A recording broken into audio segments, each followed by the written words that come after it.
Bugün şehadete yükselmişem ben. Teki bölünmesin bu yana vətən. Ruhum sizinlədir, köçübdür bədən. Bugün 27 sentyabr Azərbaycan tarixində anım günü kimi qeyd olunur. Anım günü, yəni 5 il bundan öncə bizim Azərbaycan xalqı hansı ki uzun illərdir ki erməni faşları altında qalan Qarabağ torpağını, Qarabağ ərazilərini geri qaytarmağa artıq niyyət elədi. Ali Baş Komandanımız əmr verdi və Azərbaycan xalqının biz oğulları, öz canı rahatına, həmin torpaqları geri qaytarmaq üçün mən bugün 27 sentyabr tarixində düşmən üzərinə hücum çəkdilər və müddət ərzində o torpaqların hamısını düşmənin əlindən geri qaytardılar. Biz də bugün hər il bugün bizə borcumuz odur ki, o xatirələri yada salaq, orada şəhid olan insanları, şəhidləri heç olmasa ildə bir gündə olsa gəlib onların qəbrini üstünü ziyarət etməklə biz onları onsuz da hər gün, hər saniyə, hər dəqiqə qəlbimizdə xatırlayırıq, anırıq. Biz hətta sinifimizdə də şəhid Allah verdi, Allah verdi adını verirlər ki, biz həmin o şəhidi hər gün, hər dəqiqə onun şəklini görəndə, hər gün o sinifə girəndə onu xatırlayaq. İldə bir də Xalqıma son sözüm budur nəhayət. Ailəm və torpağım sizə əmanət.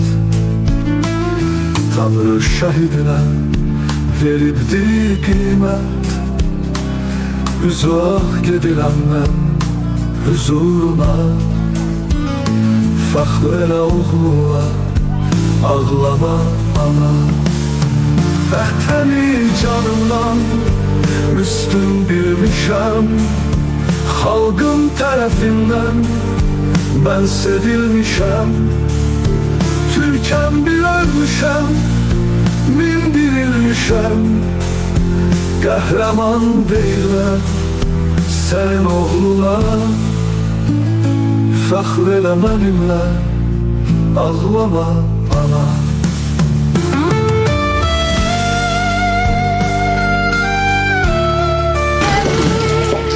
Müharibəsinlər ülkələrə qazandı. Bugün anım günüdür, qəhrəmanları andı. Olsun ay gözüm canım, sana yetişdim sənin sevdamsın. Sayənizdə güləcək Azərbaycanım. Gəldi Qarabağım, oxursun olsun. Gəldilər şahidəm, oğuldum.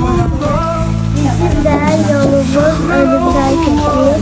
Həyat insanlara sürü zəhməsi, şəhidlik ən gözəl bölümdən keçir. Təkir edəmiz düşməsin, baxmayıb sonra barana.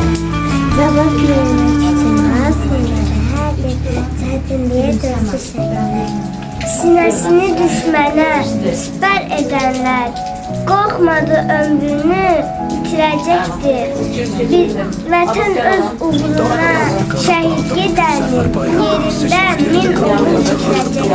Qan uzağı yaradan etmək, Rıqam savaşda tapılar dənə olmaz. Məğrur bu əsərlərdir. Bize Qarabağ artıq azaddır. Məzəyyədi düşmənləri dastan yazdı şanlı oldu. Xocalıda öldürüldü. Basın o tarafında orada hər gün nəfəsi var. Qan qarışmış o pasıqda sönmüş sərgin həvəsi var. An qədər uzaqlar bizlərə əl eləyirlər. Biz məzar üstünü çəklərdik. Ruhlar da göylərdən gül əriyirlər. Vətən müharibəsində biz qələbə qazandık. Bugün anım günüdür, qəhrəmanları andıq. Sabit'in şahidi. Cahildir, mavillərdə də əlimizə bayrama cəhdiyyat burada da Hayır, insanlara film çəkilər. uşaqlar, şəhidliyin haqqıları onların yazılar orada da. Bugün zəfər bayrağımız heç vaxt yerdə qalmayacaq. Axıdılan qanlarımız düşmənlərdən təmizləndi. Dədə baba torpağımız canlarını fəda edən şəhidlərin ruhu şaddır. Qarabağ artıq azaddır. Mefeylədi düşmənləri dastan yazdı şanlı ordu. Xocalıda öldürülen hər can üçün hesab sordu. Baxın görün 30 ildə necə oğul şəhid oldu. Cənnətdə də onlar bugün şəhidləyən uca attı.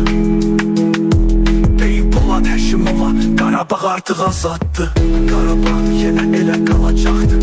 Qarabağa göz dikənlər başlarından olacaqdı. Şanlı ordum yenilməzdi, daim zəfər çalacaqdı. Qarabağ Azərbaycandı, gerisi cəfəngiyat.